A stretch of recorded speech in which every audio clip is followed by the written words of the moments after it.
Welcome to the GovComms podcast, bringing you the latest insights and innovations from experts and thought leaders around the globe in government communication.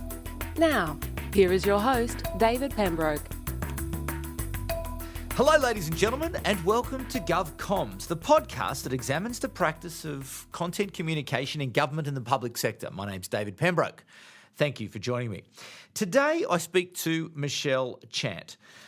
Delivering change, communication and stakeholder engagement strategy in high-profile government programs has been Michelle's business for quite some time. That digital transformation, service delivery reform and cultural change. Her current position is Managing Director at the Change Collective, a consultancy group that delivers business transformation and service delivery reform within government and other high-profile organisations. Michelle is highly experienced in the field, having worked as an Organisational Change Manager with Services Australia, the Department of Veterans Affairs, the Department of Home Affairs and the Department of Immigration and Border Protection. In these positions, Michelle was influential in implementing significant change programs after identifying the blockers and the drivers to positive change. She's passionate about change, using the power of storytelling to gain sponsorship and stakeholder buy-in and encourage executives, policymakers and stakeholders to embrace change by putting the user at the centre of everything they do. Michelle, welcome to GovComms. Thanks, David. Is change harder as a result, do you think, of the pandemic, or has it shaken people up in such a way that they are more likely now to consider that change is a reality, change is something that they are going to have to deal with? I think people are starting to accept change as the new norm. So it's change as usual. And what I'm seeing is the response to the pandemic has been fantastic. The way government has got communications out there, the way staff have adapted to working from home, it's been very positive. So with that, do you think change is the right word in terms of nomenclature? Because language is important. Change is always difficult. People resist change. So is there a better way to try to describe this new normal, which is really about adaptability, agility and sort of continuing on a path of perhaps continuous improvement? Well, we could look at transformation, which is done gradually, and what you're looking at is a transformation across a program, a department, government. So with that, transformation is obviously a word that is used quite often. What do you prefer? Do you prefer change or transformation or continuous improvement? What's your preference? It depends on the project or the program or the department and, of course, the people. So we have different types of change. So some of the programs I've worked on have been on service delivery reform. How are we looking at making services better for clients or customers of departments? Other changes I've worked on, we've been looking at changing how a group works within a department. And other changes that we look at is, obviously the machinery of government changes that we quite often see, and we've seen a lot of over the last few years. Okay. So if we go back to, say, the beginning of a change program or process or whatever it is, how does it generally work? Someone rings up and says, Michelle, we've got to change. We've got to change something. Can you come and help us? What happens after you've signed the purchase order? Well, generally I like to go and work with their user research people to really understand who the users are. So, for example, it might be a website redesign project. What we would do is look at the different types of users and understand the context of why they're using the website and what tasks they're trying to achieve. We also then try to marry that up with the department's strategic direction and what they're trying to achieve as well. So what we do is we'll go in and we'll identify what the drivers and blockers are to the change.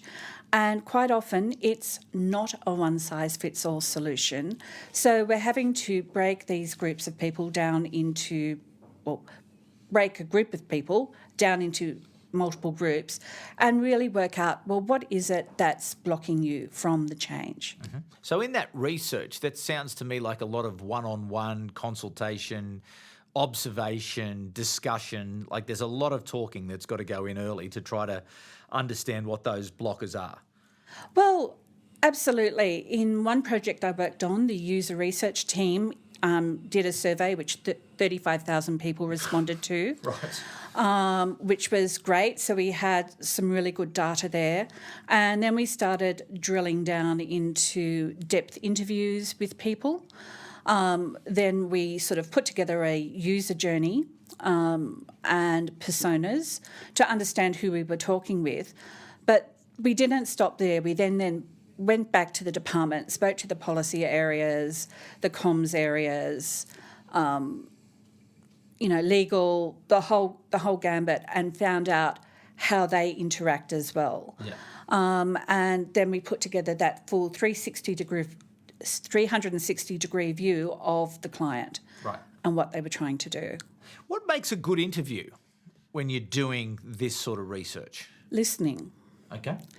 So quite often I find that when we're doing research, people will try and drive the research in a different direction. And you've got to put that at the door and really listen to what you're being told. So understanding the context of why somebody is using a product or a service, and then understanding the tasks they're trying to achieve. And that might even mean going and sitting down next to them and watching them try and perform something. So, for example, a government system that staff might be using, it's really important for us to go and sit down and actually see them use it and see where they're struggling and see where it's easy. From there, we can actually work with them, doing the interviews, understanding where they were coming from, and then what we do is start mapping what they currently do and what they would be doing in the future change. So when we do that, we can see if a change is going to work. Sometimes we get to the point where it's like, well, there's no point in changing. Other times, why is that? What would stop you encouraging a change? That they're already doing it? They're already doing or that it. the leap is too far? Or it could be too far, or the direction is different to which the agency wants to go in. Sure. So what we do is we sit down, we map all of those, we call it a change impact assessment, and we go back to the team that we're working with and say, these are all the impacts. This is the suggested solutions we can use to address that change, or we may just say it's not worth it in this case. And how often is the solution, better communication, clearer communication, more regular communication in change? Communication plays an incredibly huge role, and this is where the user research comes in. So what we need to do is listen more. One of the things I've found in working with comms teams within government departments is they get too caught up in, this is our key messaging that we're going to put out there, and what we're finding, it's not working. So when we come back and suggest key messages for them, we like to work with them to see that through to messaging that's going to be meaningful to the client, and not only just tell people about the change, but help to facilitate that behavioural change and reinforce that so it continues. So what you're really saying is that, that user research is really to drive the evidence and the insight, which then helps you to then land on the language or the tone or the message or whatever it is that you're going to try to get across. Absolutely. And it's about going out. We work quite often with an agile methodology, so we find that the teams that I'm working with will develop a prototype of a new product or service. They'll go out and they'll test that with the users, be it the general public or with internal staff, and we get feedback and we go back and refine it, and we're always adapting and changing.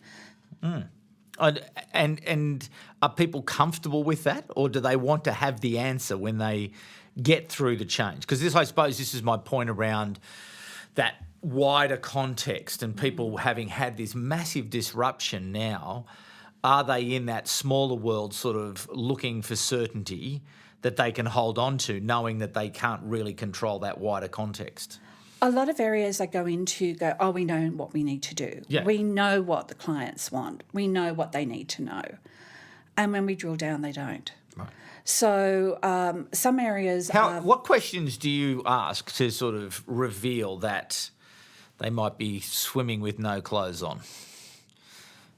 Well, for example, we may sit down with them and ask them what user research they've done, Right. if the user researchers aren't in there already. And if the answer is none, then that's like, well, that's what you've got to do. It's a big red flag, definitely.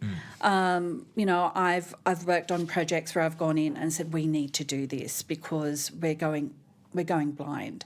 And I've actually worked on a project where they were almost ready to deliver. And I said, we really need to test this and see if it's going to work for the audience we want it to work for. And when they went out and tested it with the audience, it was completely the wrong thing. Right. Okay. So thankfully they didn't launch it and they were able to redirect their resources into delivering something that did meet the needs of the users. How mature is this change practice in government at the moment, or is it still sort of ephemeral, maybe we'll do something about that, I'll just tell people what's going on and they can crack on? It varies across agencies. So I've seen some agencies which are set up with a dedicated change area and they centrally manage their change managers, so they actually have sight of what's going on across the department. But I've also come across other departments as well that, different areas will go out and hire a change manager and they don't actually have sight of what's going on across the organisation, and that's where the danger can come in. Right.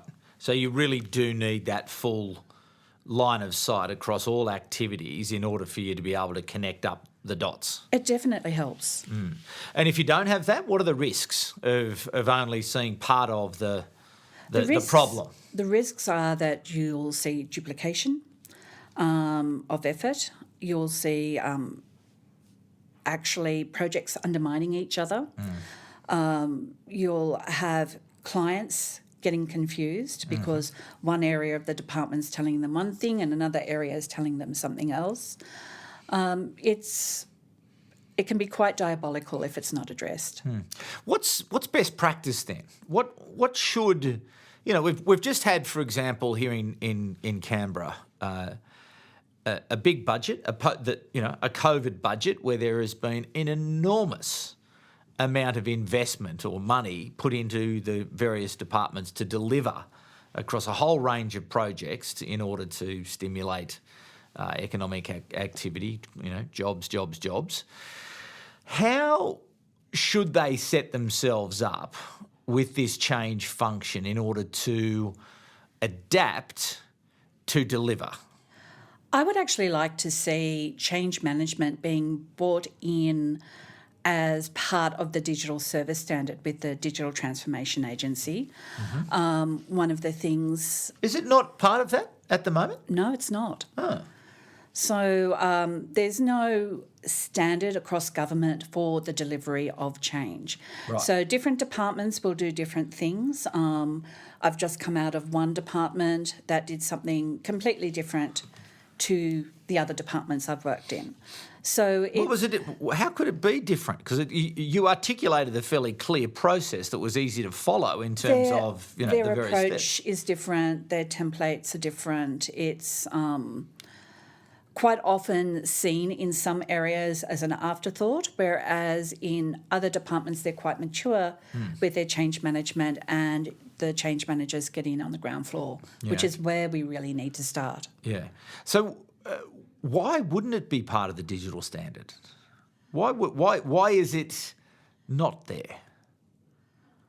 When you consider that there are things such as standards around content, for example, they're there, and obviously agile and, other processes and business processes are incorporated into the standard. I think they're focusing very much on the technology side of things, and they're forgetting about the human side of things. Yeah. That's what it boils down to. Yeah. I totally agree with you, by the way. I think there's a really huge missed opportunity around the people side of things. I think digital transformation so far is all about service delivery. It's all about how quickly we can engage, how many clicks that we're going to have, and how do we reduce the human impact because people want that service. But I think that's a bit of a nonsense, really. I think what this has proven, the COVID period has proven, is that people crave information from government because they need it. And when you consider government is going to play a greater role in people's lives in the next 10 years than it has in the last 100, government really has to get their head around the people bit for their own people, and then externally they've got to get their game together so as that they can better explain policies, programs, services, regulations, because if they don't, people aren't going to be happy. Absolutely, David. And that's where content comes into it as well. Because one of the things I've noticed is that people are hungry for information, but it's not worthwhile if it's written to a very high level of education. Like one project I've worked on, we evaluated the website and discovered it was written to a grade 22 level of education. What's that? PhD? Over PhD. So it was kind of crazy. And, we found out that only 7% of the users of that website knew how to use it. And we had to actually then sit down with the policy areas and with the legal areas to find out, why are you putting up legalese on the website? People can't understand it. And there was a real fear around if we don't have it, the legal talk there, we're going to get ourselves into trouble. So then we did a bit of a hunt around and looked at what other government departments had done. And we sat down and said, well, this department has managed to do it. Would you say their legislation is more complex than yours? They went, yeah. I said, well, let's talk to them. So sometimes it's about sort of taking people by the hand and showing them what's happening in other areas and showing them it is possible. And also to laying out what, their driver obviously was, making sure legislation was adhered to and everybody was doing the right thing.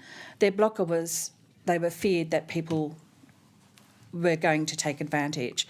So what we did is sat down with them and said, all right, we need to write it in plain English. And we actually managed to get it down to a grade 4 level of education. So that's around an 8 or a 9-year-old. Yeah, right. Yeah. That must have taken a lot of time. It did. It was a big project. Yeah. But it was also too working with the policy areas, working with the comms areas, working with the legal areas. And it was a matter of getting the content writers to go back and say, is this correct? Yeah. We don't want you to change the words. Yeah. Is this correct? Yeah. So where does education sit with change in terms of building the capacity and capability of government to be more effective? As a change manager, we work with the teams that we're working with and with users to get them across the line. That might involve comms, it might involve training, it could involve a range of things. So in terms of training, are you talking in terms of... Well, I'm talking about sort of the capability of an organisation. So if you're going to change an organisation and expect somebody to do something different, you've got to actually help them sort of acquire the skills to be able to then be able to deliver on the future state. Sure. So that comes out of the change impact assessment, where we look at their current state, their future state, what the actual change is, and we think, how are we going to get them there? So what are the treatments we're going to use for that? So it might be a comms one, it might be training. So it might be training in a new system or a new way to do a service. It just depends on the on the situation. One of the things I found is a lot of places say, what change management methodology do you use? And for me personally, I'll use a mix of change management methodologies because there is no one-size-fits-all approach. Yeah. But the methodology they're pretty similar though, aren't they, really? It's like quite common sense in terms of understanding where you are, understanding where you want to get to, understanding the people and everything about them, and then really, as you say, deciding, is it communication that's going to help them to get to where you want them, or is it training, or what are the other interventions that you can put in place as a change manager? So stakeholder engagement is a big one for us. Okay. So getting out there, talking to people, taking them on the journey.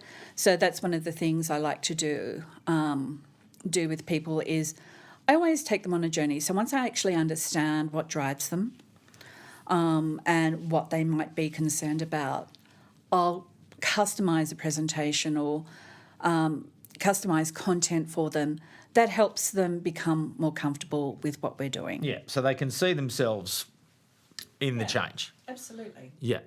And then how do you make them comfortable? How do you hold their hands on this journey into the future? I think one of the big things is really acknowledging that change is scary, and that's okay. One of the words that I love around change is having empathy. Right. For people, and having empathy for the user and their journey. And I actually had an argument once with a comms director in one of the government agencies, and she turned around, she said, "We don't do empathy." And I said, well, that's probably part of the problem that you're facing, because empathy is not about giving people sympathy. It's about understanding what they're trying to do and some of the hurdles that they may actually face in trying to do that. We found that the majority of people do actually want to comply with government regulation. Yep. There's only a very small percentage that don't. So if we can make it easier for those people to comply, we're doing our jobs. So just to close the circle from where we began to where we'll finish, is this pandemic sort of consideration around change, and given that, as I say, we've just had the COVID budget, there's an enormous amount of money being invested, there's an enormous amount of expectation that's being driven into the public service, there's digital transformation, there's technology, there's a whole lot going on. So what's your advice to change managers out there, or people sort of being changed? How should they manage this period that we're sort of rollicking through, I suppose, and being buffeted through as we go through to the end? Be open, be fluid, expect things to change on a dime. Don't get too comfortable and just flow with it. People did that mobility piece sort of was pretty impressive, wasn't it? You know, from a public service point of view, where they were able to stand up that mobile capability and get people home and get people working. And, you know, they've had obviously different pieces of research that have shown that, well, people believe they've been productive, and I think the next stage of that research will sort of validate whether or not that's true. But it would seem that the performance of the public service has been pretty good. I think they've been phenomenal, David. I was working with Services Australia at the time that the pandemic started, and just seeing the way they mobilised their workforce was incredible. And I actually felt quite proud to be working alongside these people, even though I wasn't involved in that particular area, but just seeing the way they mobilised and seeing the commitment of the staff. Yeah. No, it's been great. There's no question about that. I have a sister podcast to GovComms called Work with Purpose, and if anyone's interested in hearing the stories of the public service, or the leadership of the public service more precisely, through COVID, Google Work with Purpose and have a listen. There's some great stories there about the change that happens. And I tell you what you do see quite genuinely from the leadership is that real sense of pride that they do have in their people, because it's not just been the pandemic. Let's go back to the bushfires and the hellishness of that, and the difficulty, in organisations like Services Australia, who are already, had their Christmases destroyed, and then had to pick up and do what they did and adapt and change and continue to deliver. And here we are in sort of almost the end of the year, and everyone's still going pretty fast. So fair play to everyone out there. And it's going to be interesting to see how the public service adapts to this next sort of state of whatever reality is. There's, as I say, there's lots of money being invested in lots of parts of the bureaucracy to deliver better services to the Australian people, to sort of drive economic activity, to drive jobs. So it's I think 2021 is going to be a very interesting time. Absolutely. Well, Michelle, thank you so much for coming in to join me in the studio. And to you, the audience, thank you for coming back once again. Before we go, I do want to give a big plug to the GovComms Festival, the global 24-hour festival that we, Contentgroup, are delivering with our partners, the OECD. It's part of the OECD's Government Aftershock Global Dialogue, and it really is exploring what, in fact, has happened around the world in all sorts of parts of government, not just about government communications, although that's what the GovComms Festival is clearly about, but it really is looking at all sorts of things on day one, November 17, and then the day two, November 18, is a plenary session where, whether it's procurement or policy or service delivery or regulation, there are all sorts of things on day one, and then they'll sort of roll those up together. And it's quite interesting. There's 3 questions that have got to be asked. What have you learnt? And what are you going to stop doing as a result of the pandemic? And then what's your plan for the future? So we'll be looking at that. And Michelle, you're going to conduct a workshop as part of the GovComms Festival in terms of change. Absolutely. Change communication. Change communications. Don't miss that. We'll certainly get that out and promote it. But Google GovComms Festival. Make sure you sign up. Certainly join it. We are now several hundred registrations deep, and we are getting all sorts of support from all sorts of people around the world. It's really interesting because I think communications time has come. We're away. I think we're away. We've busted out of the colouring in department, the end of the line, the functional, just tidy it up on the way up. And I think people are starting to understand that communication is a critically important strategic tool. If used well, it can help to deliver change and deliver transformation in order to deliver benefits to citizens. But I will stop talking because otherwise I will go on all day. But don't forget the GovComms Festival. So go out, Google it, see it, register it, and we will see you there on November the 17th. Thanks again, once again, to Michelle Chant from the Change Collective, and thanks to you, the audience, for coming back once again. I'll be back at the same time next week with another fantastic guest, just like Michelle Chant, but for the moment, it's bye for now. You've been listening to the GovComms podcast. If you enjoyed this episode, be sure to rate and subscribe to stay up to date with our latest episodes.